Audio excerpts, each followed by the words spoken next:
keep up appearances, at least for a little while longer. He half rose from his seat, smoothing his tie as he addressed the officers. "Thank you, gentlemen. We won't be too long." One of the guards gave him a mocking, courtly bow on his way out. "By all means, take your time, Your Highness." The other laughed. Then the door slammed. Silver's eyes lifted from the table. He caught a glance at the door and kept his voice down. "Gareth, it's been a long time. You're looking well." "I wish I could say the same." Silver glanced at his wrist, his eyes darkening. The chains jingled as he moved. "I let them get too close. It won't happen again." He paused.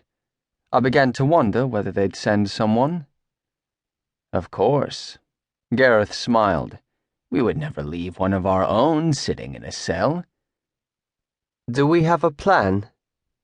So very like Silver, right down to business. Gareth opened one of his file folders. "We have to keep up appearances, if only for a little while."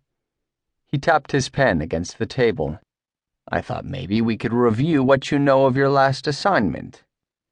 Silver's eyes narrowed. "Why?" "If I'm going to help you, I'd rather not go in blind." Gareth watched the emotion in Silver's eyes, wounded pride warring with resignation over the fact that he was sitting here with barely more dignity than a caged animal, proof of his failure.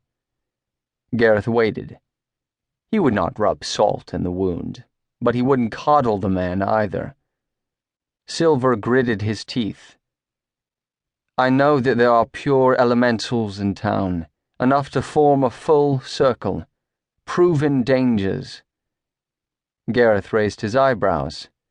"All proven?" Silver nodded. "All." He paused. "We can proceed with eliminating them immediately." "I think I'd still like to observe, to be certain." Silver's expression tightened. He was insulted.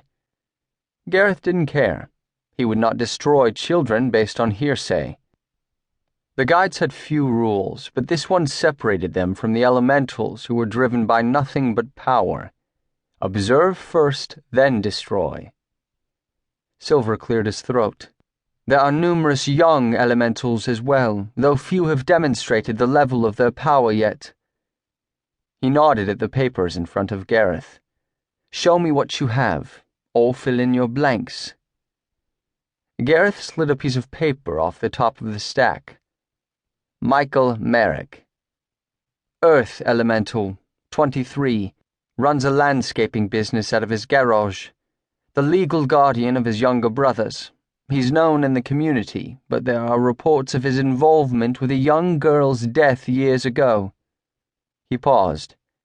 "He's romantically involved with the daughter of the county fire marshal, a Hannah Faulkner. No elemental connection that I could discern." Gareth nodded and slid the paper to the side. A connection to law enforcement could be troublesome. "Christopher Merrick. Water elemental, 16. A bit of a loner at school from what I could see. I thought perhaps he was our weak link, but then I discovered he was romantically linked to a Becca Chandler." Gareth looked up. "Chandler, as in Bill Chandler?" "The very same. You should see her. She's a dead ringer for Bill. I think he's her father." Silver leaned forward. "I also think she's a rogue fifth." A rogue fifth would be an elemental who could control all the elements of earth, air, fire, and water, but who had never been trained to fulfill his or her duty. Silver and Gareth had been trained to destroy pure elementals who only controlled one element. A rogue fifth would not only be dangerous because of her ability to focus and intensify the powers of a pure elemental, but because her connection to the human spirit would make her more willing to side with them. Gareth tapped his pen again. "Bill never claimed to have any children. Have you spoken with him?" "Bill Chandler hasn't checked in with anyone since August." Gareth raised his eyebrows and made a note on the paper. "Interesting." "What's more